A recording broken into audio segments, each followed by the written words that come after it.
Comenzamos esta tarde la cuarta conferencia sobre los evangelios y la formación de los evangelios, y esta tarde vamos a escuchar de parte de don Pedro Aranda Garrido. Él es natural de Moreda, un pueblecito de aquí de la provincia de Granada que pertenece a la diócesis de Guadix. Por tanto, él es sacerdote diocesano de Guadix. Él es doctor en Teología Bíblica, profesor del seminario de aquí en el Instituto de Teología Lumen Gentium de Granada y también en el seminario de Almería. Últimamente lo han nombrado canónigo, tan jovencillo ya, ¿verdad? Canónigo de la Catedral de Guadix y también es delegado diocesano de catequesis. En eso compartimos las dos tareas. Y nada, y somos amigos desde que teníamos 14 años. O sea que hemos vivido juntos la vocación, dándole gracias al Señor y también los primeros pasos de ministerio. Y nada, os dejo porque él se tiene que ir, tiene que estar en Guadix a las 10 de la noche. Así que os dejo con él. Le damos las gracias por el esfuerzo que ha hecho de estar esta tarde con nosotros.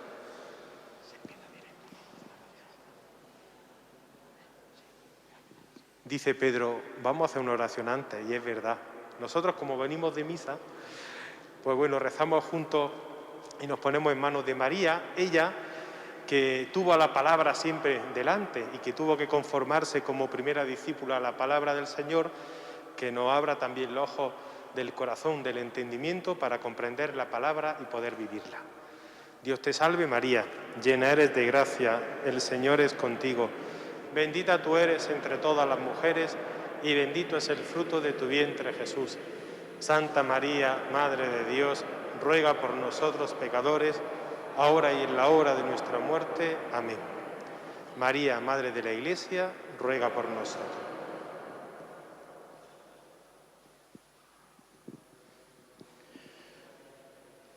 Muy buenas tardes a todos, un saludo a los que estáis aquí en esta iglesia de San Agustín de Granada, presentes, y a los que por medio del canal de YouTube de la parroquia pues podéis estar conectados en este momento y recibir a lo largo de estos días una formación bíblica al hilo del Domingo de la Palabra de Dios que celebrábamos hace pocos días. Es importante pues aprovechar estos momentos y ampliarlos. Si ya el año pasado físicamente en el salón de la parroquia estábamos más de 100 personas presentes, ahora pues somos muchísimas más las que a través del canal de YouTube, parroquianos, feligreses, amigos, que podéis de esta manera pues estar unidos a nosotros y a esta iniciativa de la parroquia, unidos.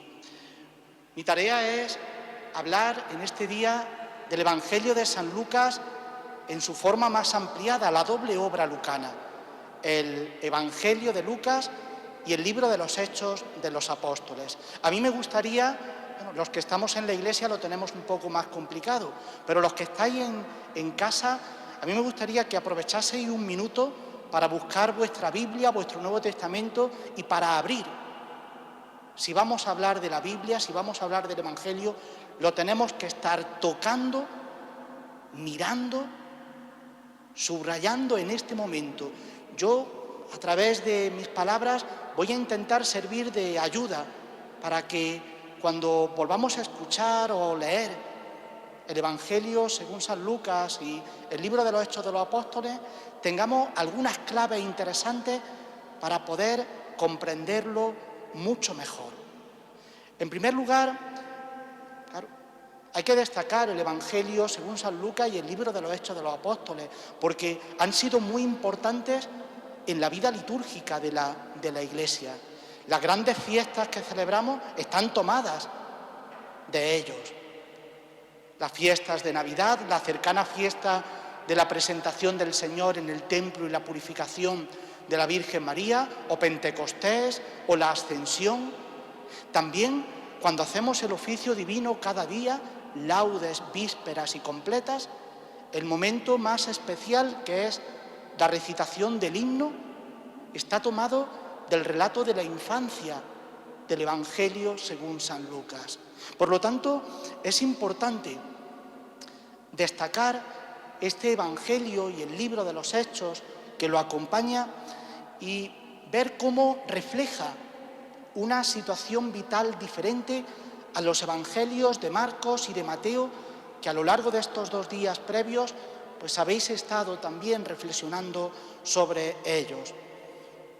El Evangelio y el libro de los Hechos constituyen un testimonio muy valioso del cristianismo naciente, de qué sucedía en la vida de las comunidades cristianas del Imperio Romano años después de la muerte de Jesucristo, especialmente en aquellas iglesias vinculadas a la tradición del apóstol Pablo.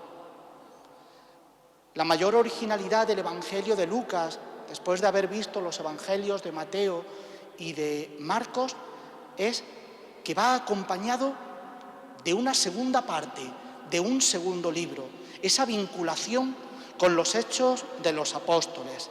Hay una unidad de autor, es el mismo autor, pero también hay una unidad literaria, hay un mismo proyecto.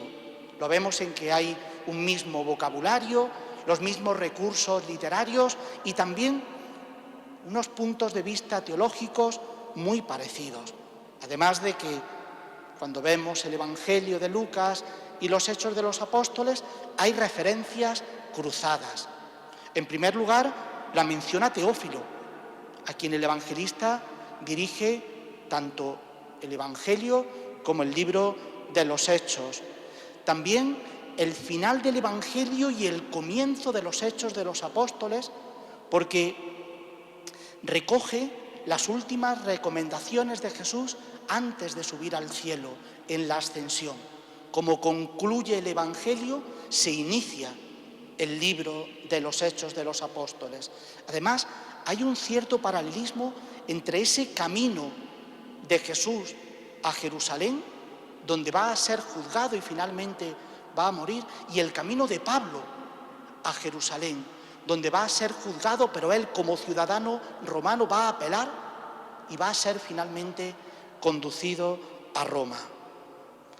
La duda que nosotros podemos tener es si el evangelista Lucas pensó desde un primer momento en hacer una biografía, una vida sobre Jesús y después relatar los acontecimientos posteriores que vivieron algunos de los apóstoles, o si cuando ya iba más avanzado el Evangelio o cuando ya había concluido el Evangelio dijo, oye, sería bueno hacer como una continuación. En eso realmente ha habido duda, hay pros y hay contras.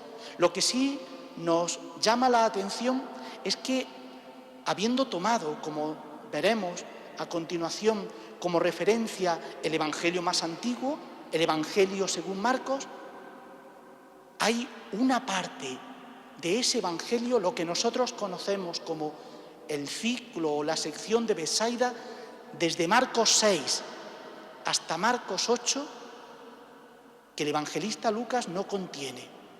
Y es interesante porque en esos capítulos Marcos habla de cómo Jesús atiende, viaja a territorios gentiles.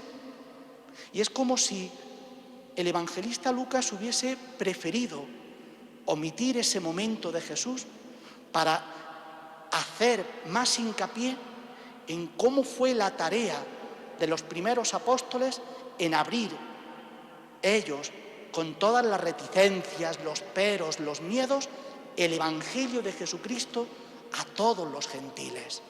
Es llamativo que toda esa parte de Marcos falte en Lucas, y también que el final del Evangelio no recoja ninguna aparición de Jesús en Galilea, sino que al final todo concluya con la ascensión del Señor en Jerusalén, precisamente desde donde se va a expandir, desde donde se va a abrir el anuncio de ese Evangelio, desde Jerusalén, en Pentecostés, hasta los confines de la tierra.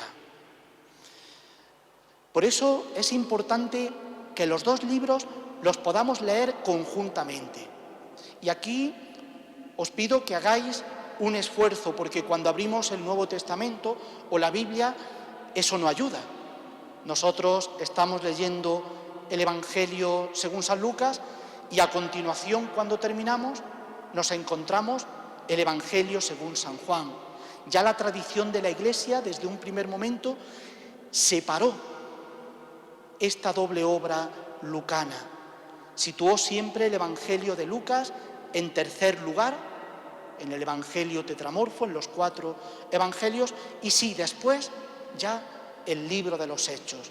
Por lo tanto, tenemos que dar ese salto para no ver solo el libro de los Hechos de los Apóstoles como la continuación de la vida de Jesús, sino como la continuación del Evangelio según San Lucas.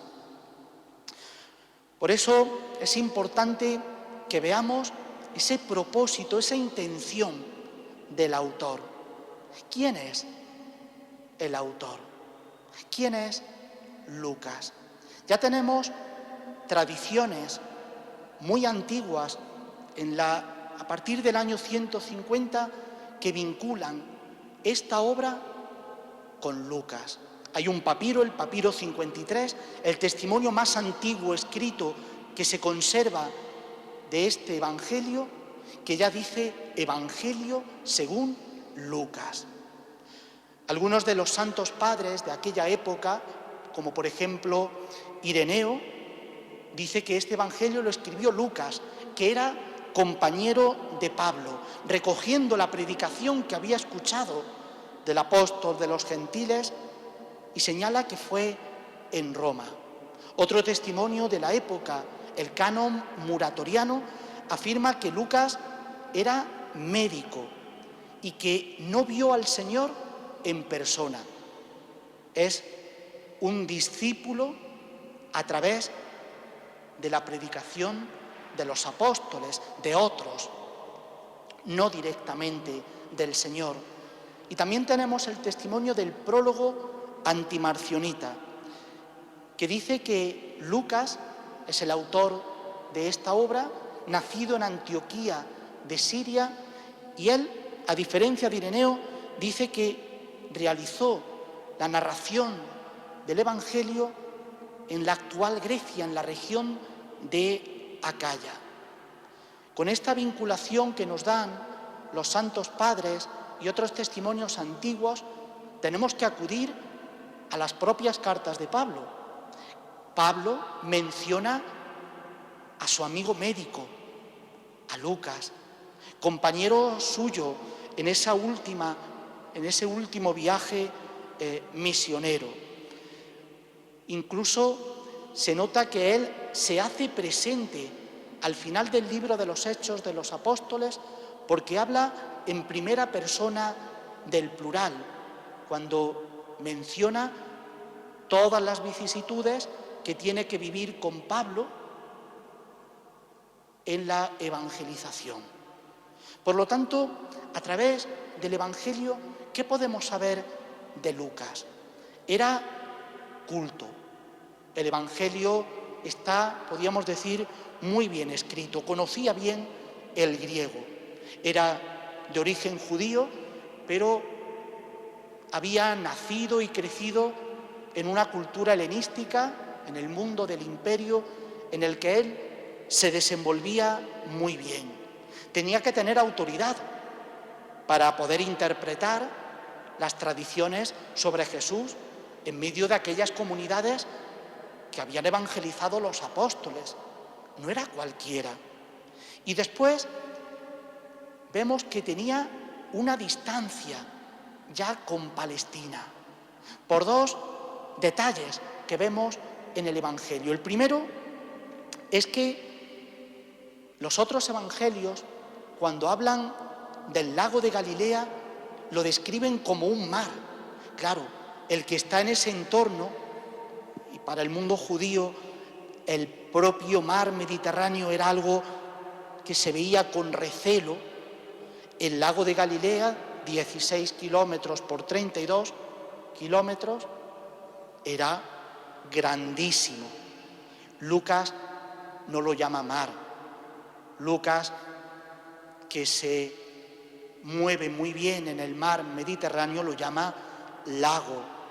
Y después ese interés por vincular la historia de Jesús con la historia, en aquel momento podíamos decir, universal, con la historia del Imperio Romano, con la historia profana. Situar el nacimiento y la vida de Jesús señalando los emperadores, los gobernadores, aquellos que eran conocidos en el mundo del imperio. Después de esta introducción, me interesa destacar esta conferencia en tres aspectos. En primer lugar, en la composición del Evangelio. En segundo lugar, en la estructura del Evangelio. Y en tercer lugar, en el propósito del Evangelio. Composición, estructura, división, podríamos decir, y, por último, el propósito, la intención del Evangelio. Vamos a empezar con la composición del Evangelio en primer lugar y después del libro de los Hechos de los Apóstoles. Respecto al Evangelio, nosotros, en primer lugar, nos encontramos en el primer capítulo, en los 4 primeros versículos, un prólogo que distingue el Evangelio de Lucas de los otros evangelios. Un prólogo en el que el propio autor, en el propio evangelista, presenta su intención, su finalidad, sus recursos para componer esta obra y para darle valor y categoría. Ofrece 2 informaciones muy importantes, los que podamos, sobre todo en casa, vemos un poco por encima los 4 primeros versículos del capítulo 1, cómo comienza el Evangelio. Y ofrece dos informaciones muy importantes. En primer lugar, menciona, a lo mejor es un poco exagerado, muchos, menciona otros escritos similares. Hay otras personas que han intentado hacer lo que él ha hecho y él lo ha conocido. Seguramente el Evangelio de Marcos. Menciona otros escritos similares y los valora. Dice que están compuestos estos antiguos escritos a través de la tradición transmitida por los testigos oculares que después fueron ministros, servidores de la palabra. Y la segunda información es que explica el proceso seguido para la composición. Y dice, he sido minucioso, exhaustivo, he sido, podríamos decir, un buen historiador.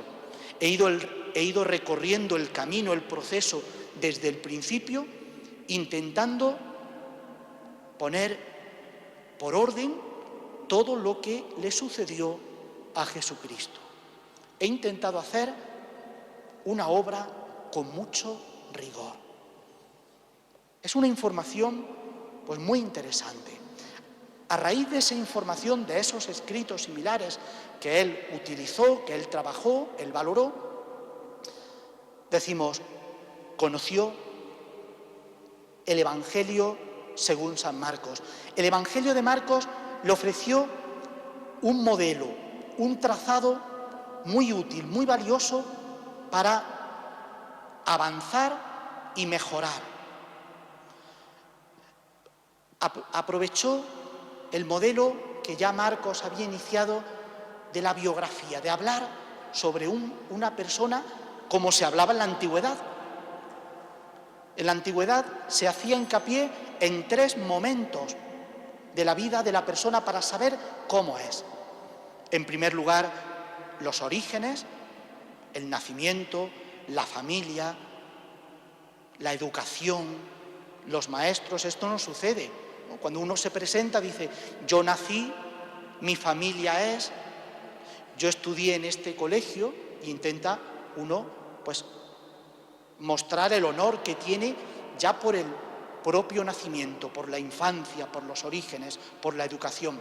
En segundo lugar, el segundo momento es ya la vida en público de la persona, sus palabras, sus obras, sus signos, cómo se defiende, cómo crece ya por cuenta propia, ya no por lo que ha recibido de otros, sino por lo que ya tiene que hacer. Y en tercer lugar, la realidad de su muerte, las consecuencias de su muerte, cómo afectó su muerte, se olvidó la gente o tuvo una repercusión posterior. Este modelo lo vio el evangelista Lucas ya en el Evangelio según San Marcos y dijo: me interesa, considero que tiene un buen valor. ¿Qué hizo? Reelaboró el Evangelio de Marcos, en primer lugar, ampliando el comienzo del Evangelio. Claro, Marcos ya empieza con un Jesús adulto, con el bautismo de Jesús. Dijo, hay que retroceder a la infancia y ampliar un poco esos primeros momentos antes de que Jesús comienza a predicar. En segundo lugar, completó el relato de la actividad pública de Jesús, sobre todo a través de la incorporación de muchas enseñanzas. Y en tercer lugar, amplió el relato de la muerte de Jesús con las consecuencias que sucedieron tras ella, especialmente a través de algunos relatos de la aparición del resucitado a los discípulos. Por lo tanto, utilizó el Evangelio de Marcos haciendo algunos cambios, sobre todo incorporando muchas tradiciones propias.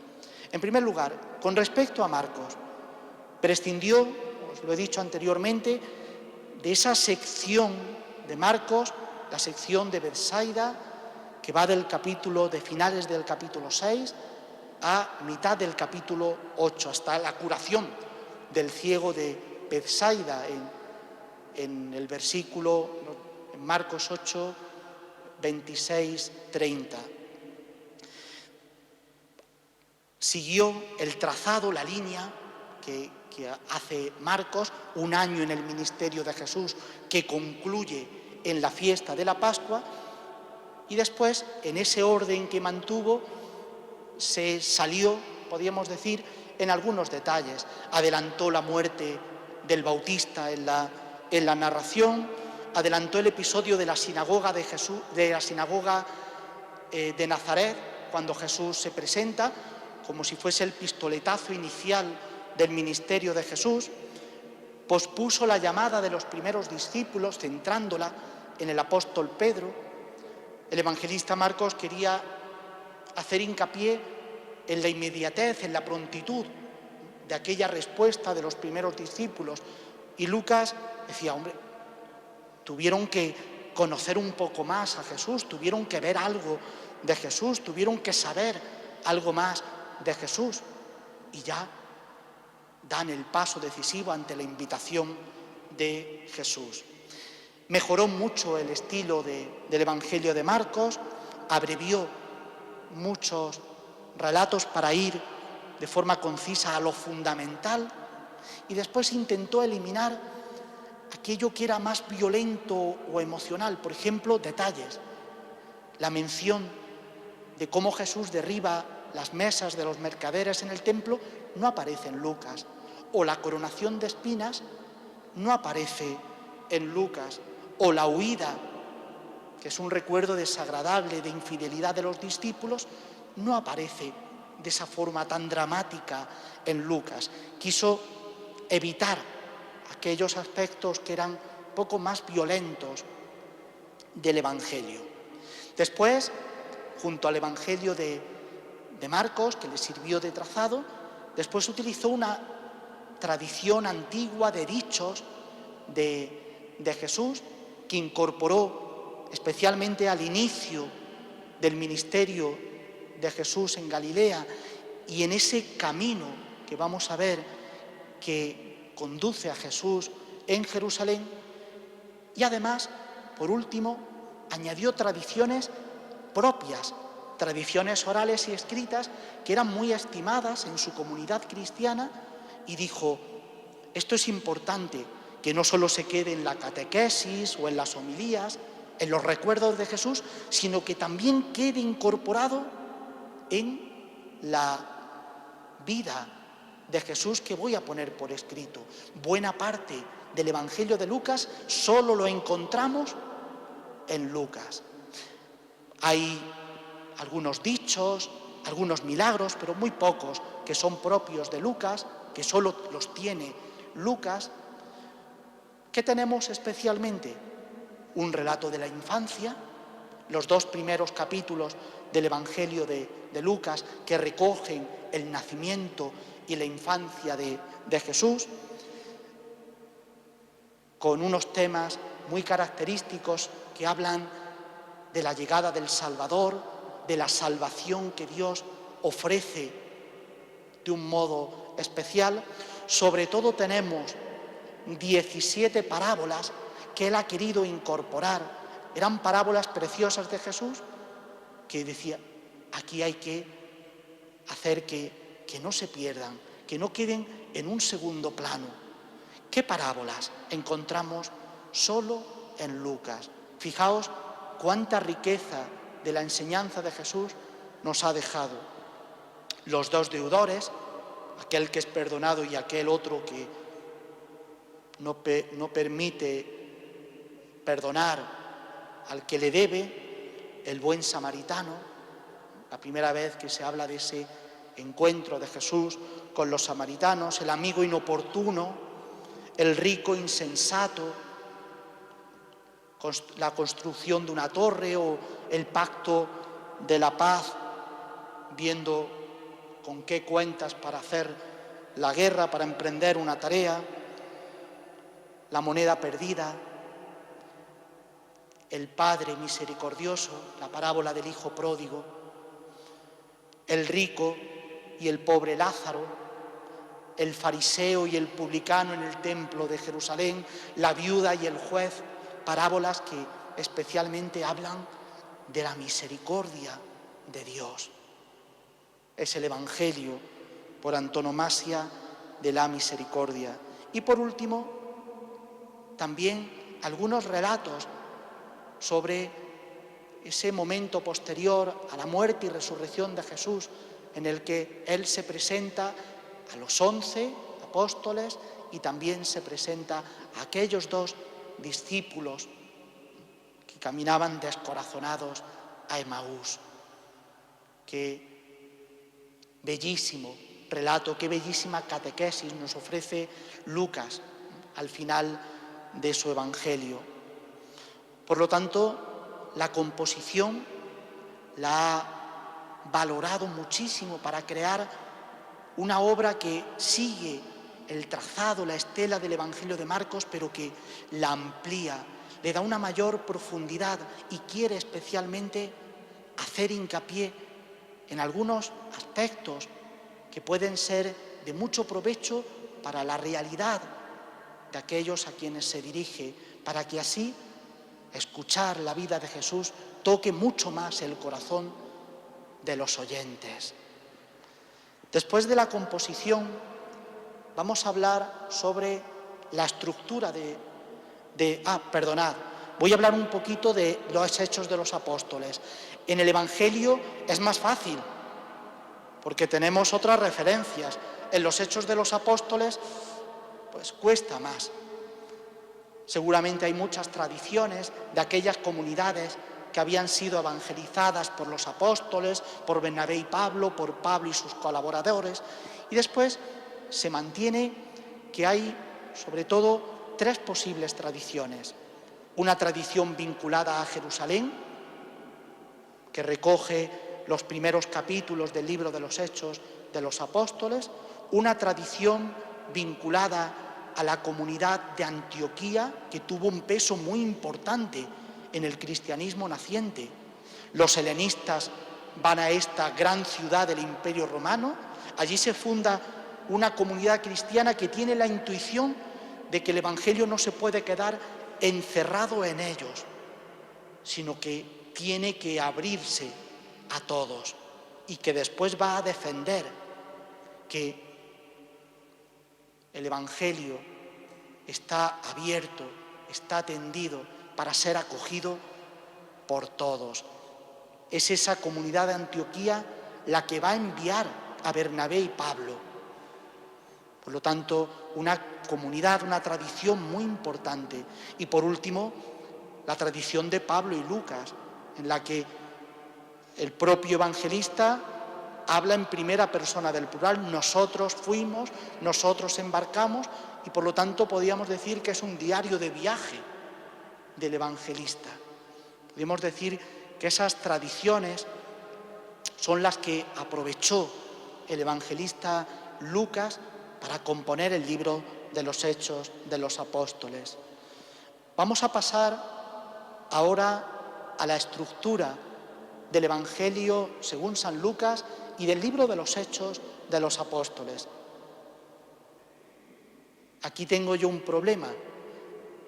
Como no llevo nunca reloj porque no me gusta, y coger el móvil entre un micrófono, la Biblia.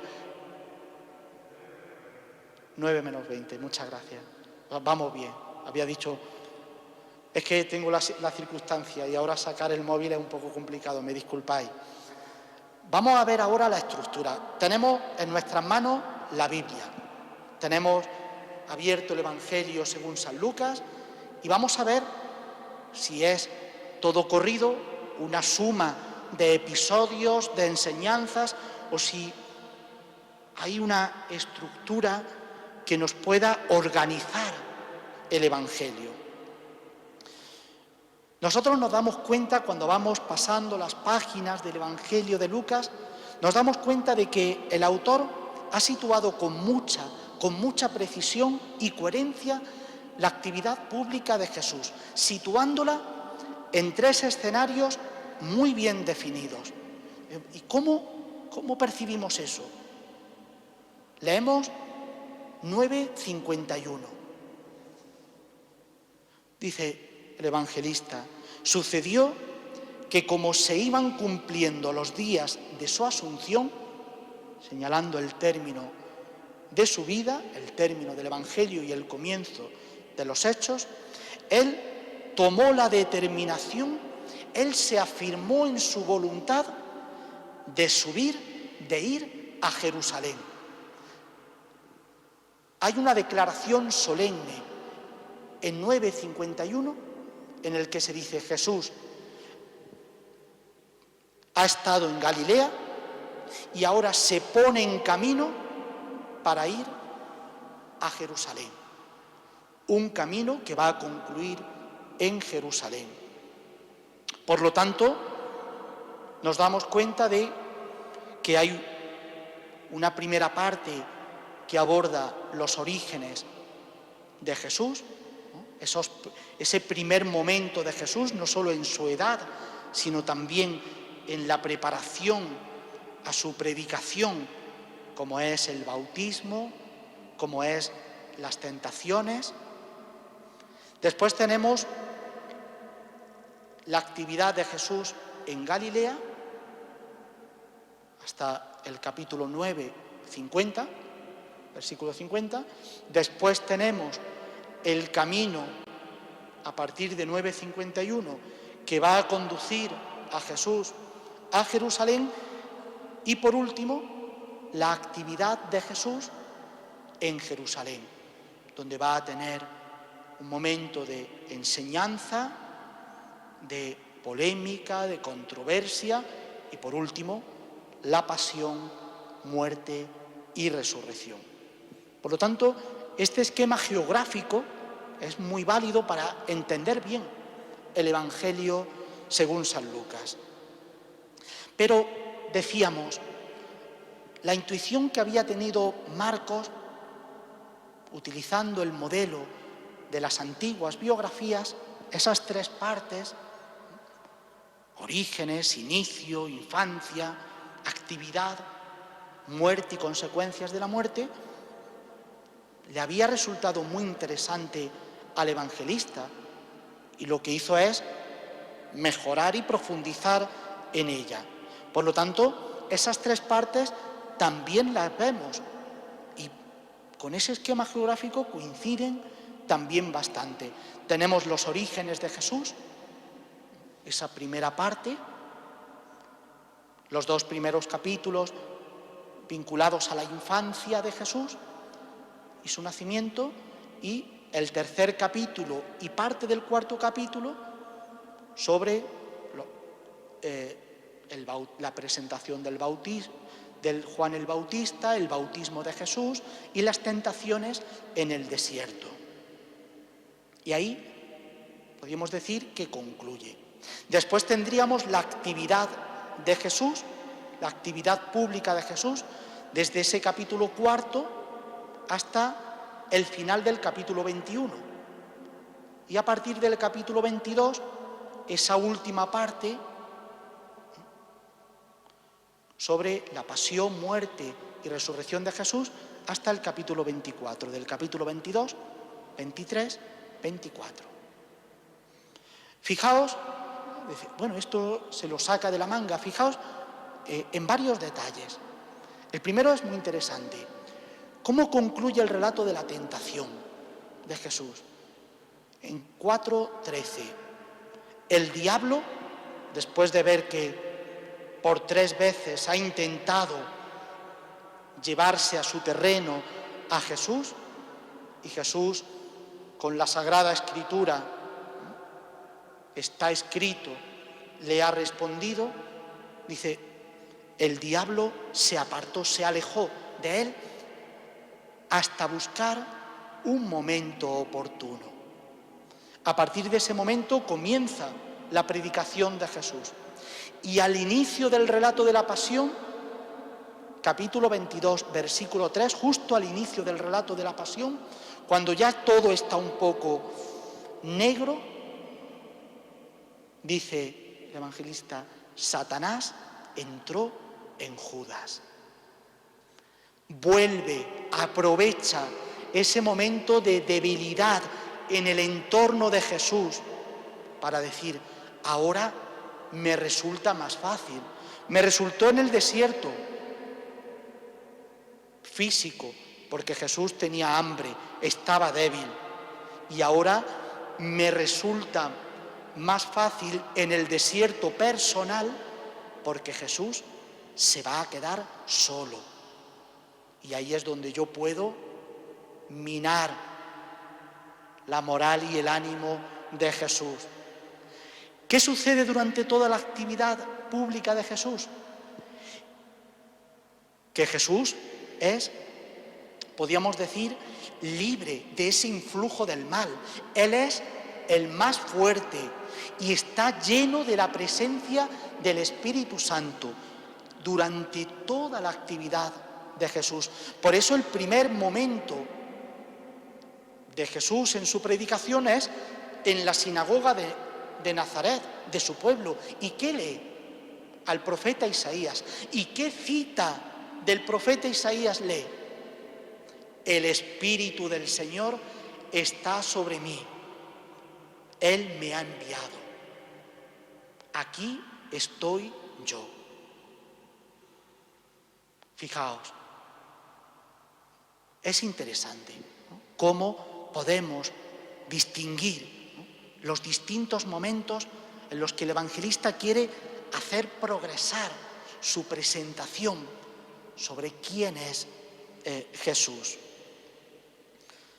El libro de los Hechos de los Apóstoles comienza en sus 11 primeros versículos también con un prólogo. Pero ese prólogo no solo es la intención del autor, sino hace de resumen, de una forma bastante creativa, de algunos de los episodios, sobre todo de la resurrección, de las apariciones que estaban al final del Evangelio. Y así hace de puente entre lo que entre el propio Evangelio y lo que va a suceder a continuación. ¿Y dónde está el plan de esa estructura del libro de los Hechos de los Apóstoles? En el versículo 8 de ese capítulo primero. Hechos 1:8. ¿Qué le dice?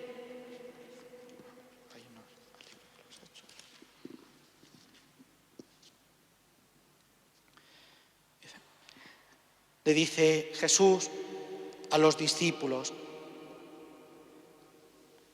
recibiréis la fuerza del Espíritu Santo, que vendrá sobre vosotros, y seréis mis testigos en Jerusalén, en toda Judea y Samaria y hasta los confines de la tierra. Por lo tanto, encontramos de nuevo un esquema geográfico.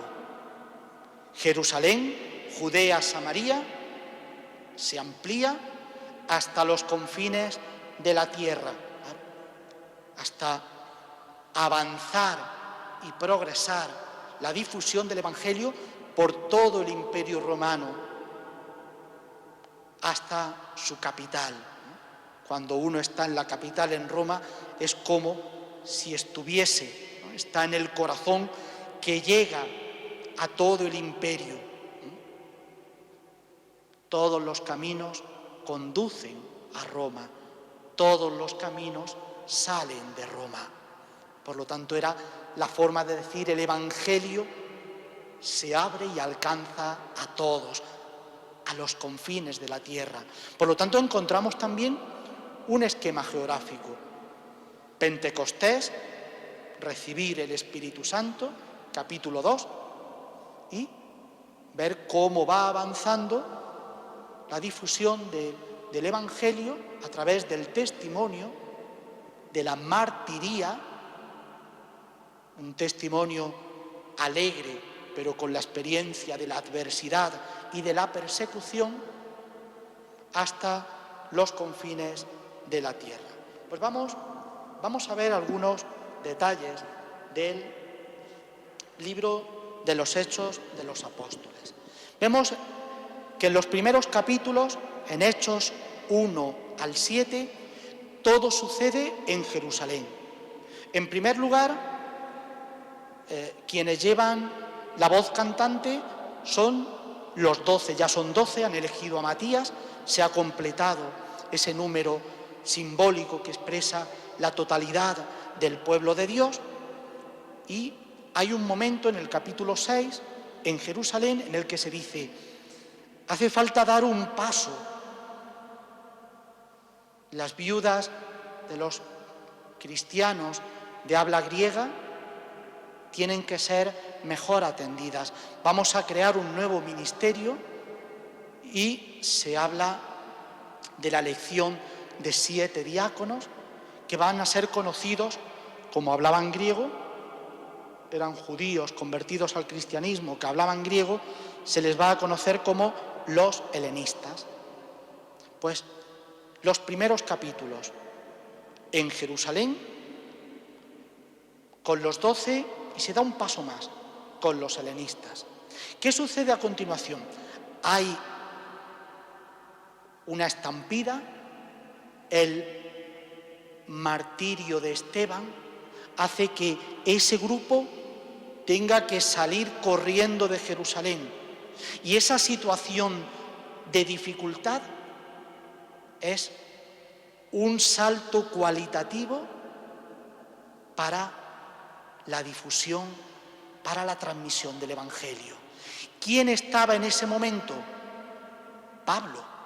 Ya aparece por vez primera Pablo. En ese salto que se da, aparece Pablo, un Pablo todavía perseguidor. Tenemos un segundo momento, desde Hechos 8, esa estampida, hasta el capítulo 16. Judea, Samaria, Antioquía, primer viaje misionero de Pablo y Bernabé, enviados por esa comunidad de Antioquía de Siria, y en otra Antioquía, en la actual Turquía, Galacia, Antioquía de Pisidia. En el capítulo 13 encontramos que ya mismo en la predicación de Pablo va a haber un nuevo salto. Pablo va a la sinagoga de Antioquía de Pisidia, empieza a hablar, empieza a predicar y anuncia por vez primera a los paganos. Viendo que allí no, dice: ya está, tengo que dar un paso firme, viendo la actitud tan negativa, tan intransigente de los judíos. Por vez primera anuncia a los paganos el Evangelio y habla allí de los confines de la tierra. En ese segundo momento en el que se va abriendo Judea, Samaria, Antioquía, esa región de la Palestina, Israel actual, Siria, Turquía, hay un momento clave en ese capítulo 16. Y otra vez, con la presencia de Pablo. Pablo tiene un sueño, tiene una visión. Un macedonio que le dice, cruza a Europa, da este salto nuevamente que va a hacer que el Evangelio llegue finalmente a todos.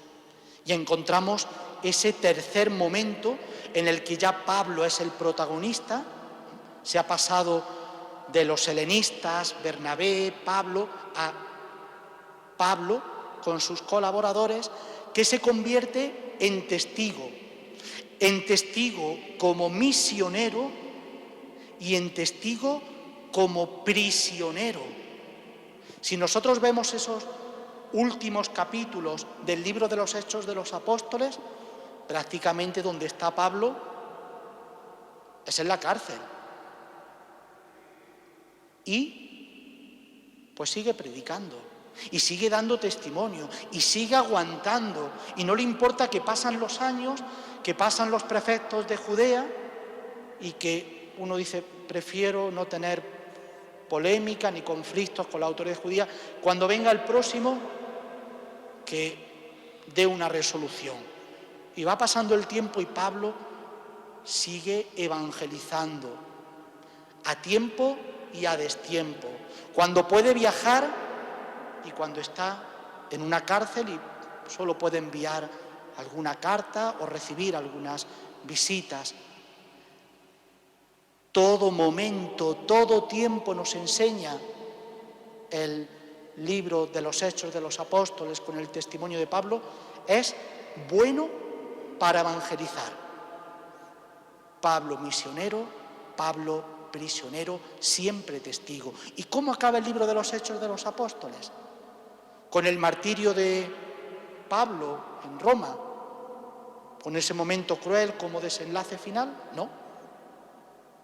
Un final abierto. Pablo aparece en esa situación de cárcel en Roma, esperando el juicio, hablando, predicando, enseñando, aconsejando. El Evangelio no termina con la muerte de Pablo, como no terminó con la muerte de Jesucristo. El Evangelio sigue vivo y el libro de los Hechos de los Apóstoles lo seguimos escribiendo nosotros, los que estamos aquí, y si hay alguien en su casa escuchándonos, pues también va dirigido a vosotros. Todos seguimos escribiendo el libro de los Hechos de los Apóstoles. Y ya voy a terminar con la última parte. Son -5 más o menos, en punto, pues en 5 minutos. Hemos empezado y 10, pues a las 9:10. Y ya salgo con... Vamos a ver el último momento, el propósito de esta doble obra lucana. ¿Qué quiere? Porque uno podía haber dicho, oye, que ya está el Evangelio de Marcos, oye, que ya, ¿para qué más? Si ya está bastante bien. Pero la realidad a la que se enfrentaba o a la que quería dirigirse Lucas era muy distinta y consideraba en ese tiempo tan cercano a los hechos sucedidos de Jesús de Nazaret, pues dar una respuesta, ofrecer un aliento, dar una nueva esperanza que pudiese ayudar en ese momento. El propósito no es solo dirigirse y ayudar a Teófilo, a ese amigo, también con un nombre muy simbólico, amigo de Dios, que significa Teófilo, sino que los destinatarios del Evangelio y del libro de los Hechos es muchísimo más amplio. A nosotros nos dice mucho todavía el Evangelio. Nos damos cuenta, en primer lugar, que el mundo que aparece en la doble obra lucana es el mundo del imperio. Por las referencias históricas, por las estructuras sociales, por los valores culturales. El mundo del imperio que abre. Y voy a volver a una nueva cita de Isaías. Esa cita no aparece tan clara, pero está. El evangelista Mateo sitúa la enseñanza de Jesús en el monte. La tradición judía que quería hacer recalcar, sabía que el monte era el lugar de la revelación de Dios. Recordemos el monte Sinaí. Por lo tanto, al igual que Dios enseñó al pueblo a través de Moisés en un monte, se reveló, pues de nuevo quería hacer hincapié cómo Jesús está en ese espacio. Pero el evangelista San Lucas no lo menciona, no menciona el monte. Al revés, dice que Jesús enseñaba en un terreno llano. Bueno, un día podía subirse un poco, otro día se ponía en la llanura junto al lago de Galilea. Era cuestión de metros. Quien ha estado en Tierra Santa sabe que allí las diferencias se viven pues, en el mismo entorno, no hay que irse muy lejos. Oye, podía ser. Pero hay una cita del profeta Isaías muy importante. Que las colinas se abajen, que los valles se eleven. Es decir, que todo sea llano, que lo torcido se enderezca. ¿Para qué? Dice el profeta. Para que todos puedan ver la salvación de Dios. Si todo es llano, todos pueden acceder, no solo visualmente, sino desde la actitud del corazón. El mundo que aparece en el Evangelio y los Hechos es el mundo del imperio, porque el evangelista quiere hacer recalcar que no solo los judíos son los destinatarios de la salvación, que no solo los temerosos de Dios son, que todos, que Dios es para todos y Dios se ofrece, se quiere mostrar a todos, que no haya nada ni nadie que lo impida. Qué importante es cómo Jesús, indica el evangelista Lucas, enseña o se presenta en una llanura, en un lugar llano. Por lo tanto, sitúa la vida de Jesús en el mundo del imperio. El nacimiento de Jesús menciona al emperador Augusto. El inicio de la actividad de Juan el Bautista y de Jesús menciona al emperador Tiberio. Hay una presentación incluso positiva, más positiva que los otros evangelios, de las autoridades romanas, con una actitud un poco pragmática, aceptarlas, pero también con cierta crítica. Lucas pretende ya dar unas pinceladas. En primer lugar, transformar la sociedad en sus estructuras básicas. Sabe dónde se juega todo en la evangelización. Y dice, en la ciudad y en la casa. Por eso, en los envíos misioneros de Jesús que aparecen en Lucas, que aparecen dos, el envío de los 12 y el envío de los 72, siempre se menciona la ciudad.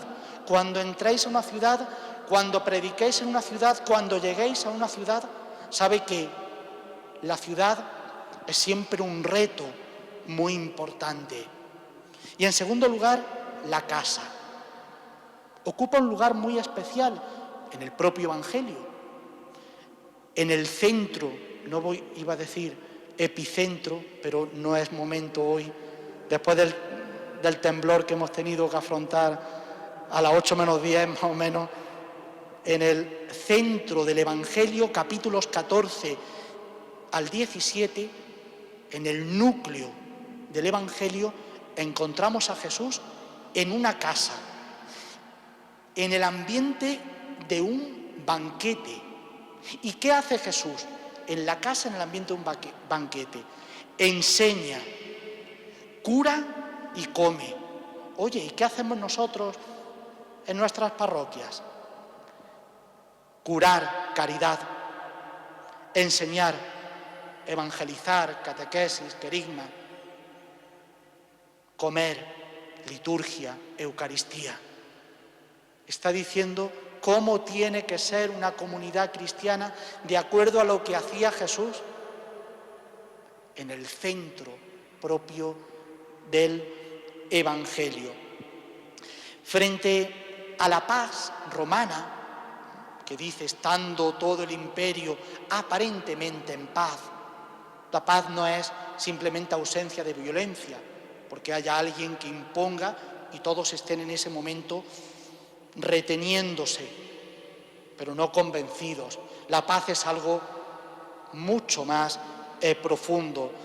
Lucas lo que hace es anunciar la paz de Dios que viene a través de Jesucristo, que es el único Señor, frente a esa tentación de adorar a otros dioses, como le dice el diablo en las tentaciones. Solo hay un Dios. Eso en el imperio era una cuestión delicada. Y por eso el evangelista lo tiene que dejar claro, porque algunos decían, bueno, voy poniendo velas, ¿no?, a todos y a ver si así. No, un solo Señor, tal como también insistía el apóstol Pablo. Por ejemplo, el evangelista Lucas, a diferencia de Marcos y Mateo, contempla de forma más positiva la herencia judía, la ve bien. Claro, Mateo y Marcos habían sufrido mucho con ese conflicto, con esa polémica. Lucas lo ve con más distancia y puede acercarse a la tradición judía de Jesús con más naturalidad. ¿Cómo comienza el Evangelio? En el templo de Jerusalén, haciendo la liturgia, el padre de Juan el Bautista, Zacarías. Qué forma más positiva. Después, el valor que se le da a las figuras de Pedro y de Pablo. Ya el Clemente I, a finales del siglo I, hablaba de cómo en Roma estaban muy unidas las celebraciones siempre de los apóstoles Pedro y Pablo. Se veían como una unidad y sigue siendo ahora, 29 de junio, Pedro y Pablo unidos. Pues si nos damos cuenta en el Evangelio y ya en el libro de los Hechos de los Apóstoles con Pablo, son dos figuras prominentes en la historia de Jesús y de la Iglesia naciente. Y, por ejemplo, para terminar ya, esa advertencia que hace del peligro de las riquezas. Qué ejemplo el de Zaqueo.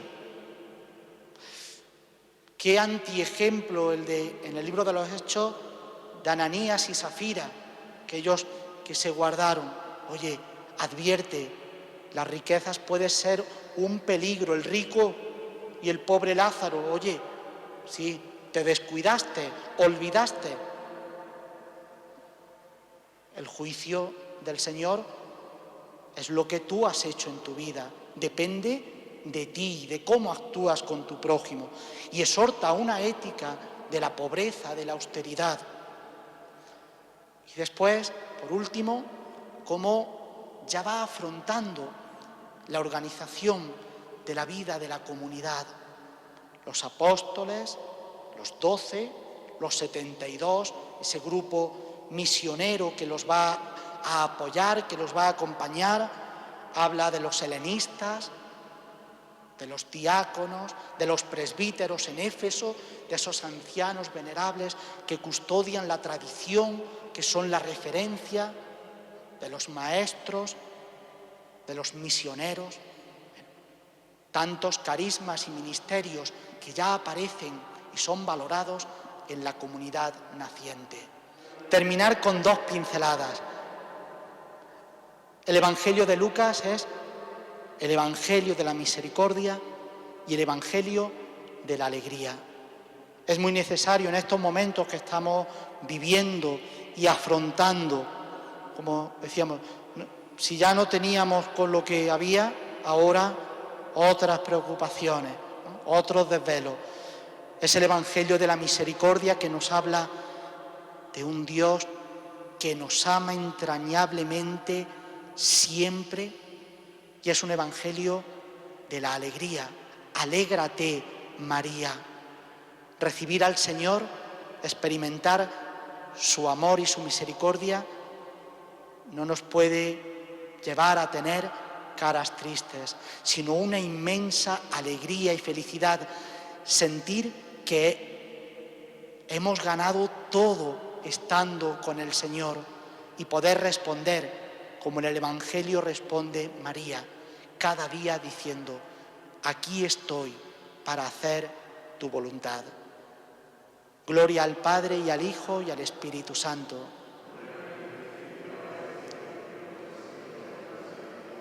Muchas gracias a todos y a la parroquia de San Agustín y de San Juan de Letrán y a sus sacerdotes, Antonio Jesús y a Francisco.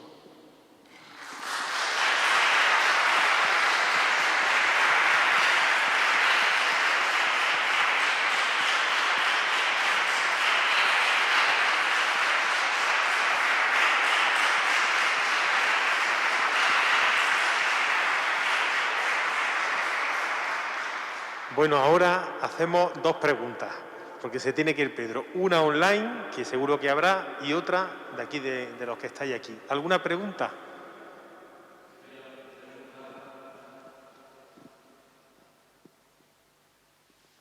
Sí, los hechos de Jesús, y eso sí lo tengo más claro. La fuente de los dos primeros capítulos de donde los coge Lucas.